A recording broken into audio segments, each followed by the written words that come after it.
পথ দুর্ঘটনায় মৃত্যু জনপ্রিয় তৃণমূল নেতা ফুল মোহাম্মদের। পথ দুর্ঘটনায় জনপ্রিয় তৃণমূল নেতার মৃত্যুতে এলাকায় নেমে এসেছে শোকের ছায়া। উত্তর দিনাজপুর জেলার ইসলামপুর থানার ডিমরুল্লা এলাকায় বেঙ্গল টু বেঙ্গল সড়কে রহস্যজনক দুর্ঘটনায় তৃণমূল অঞ্চল সভাপতির মৃত্যুকে ঘিরে চাঞ্চল্য ছড়িয়েছে। ইসলামপুর শহরের ডিমরুল্লা এলাকায় সড়ক দিয়ে সাইকেলে চেপে ঘোড়ামারা বাড়ির উদ্দেশ্যে রওনা হয়েছিলেন পণ্ডিতপোতা ১ নম্বর গ্রাম পঞ্চায়েত অঞ্চলের তৃণমূল সভাপতি ফুল মোহাম্মদ, যিনি ফুলদা বলেও পরিচিত ছিলেন।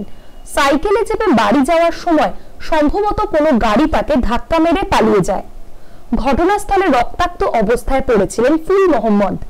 স্থানীয়রা ছুটে এসে তাকে ইসলামপুর মহকুমা হাসপাতালে নিয়ে আসলে চিকিৎসকেরা তাকে মৃত বলে ঘোষণা করেন।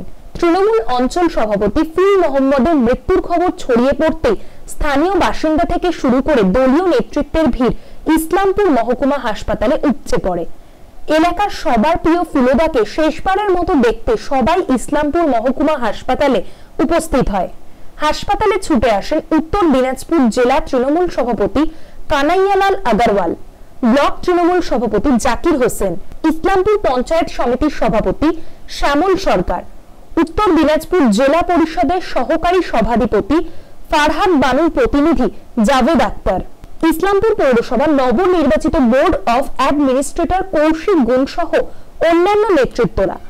প্রাথমিকভাবে পথ দুর্ঘটনায় মৃত্যু হলেও স্থানীয় বাসিন্দা থেকে দলীয় নেতৃত্বরা এই ঘটনাকে পরিকল্পিত খুন বলে দাবি করছেন। পাশাপাশি পুলিশ প্রশাসনকে ঘটনার সঠিক তদন্ত করে দোষীদের শাস্তির দাবিতে সরব হয়েছে তৃণমূল নেতৃত্ব। ইসলামপুর থানার পুলিশ ঘটনার তদন্ত শুরু করেছে।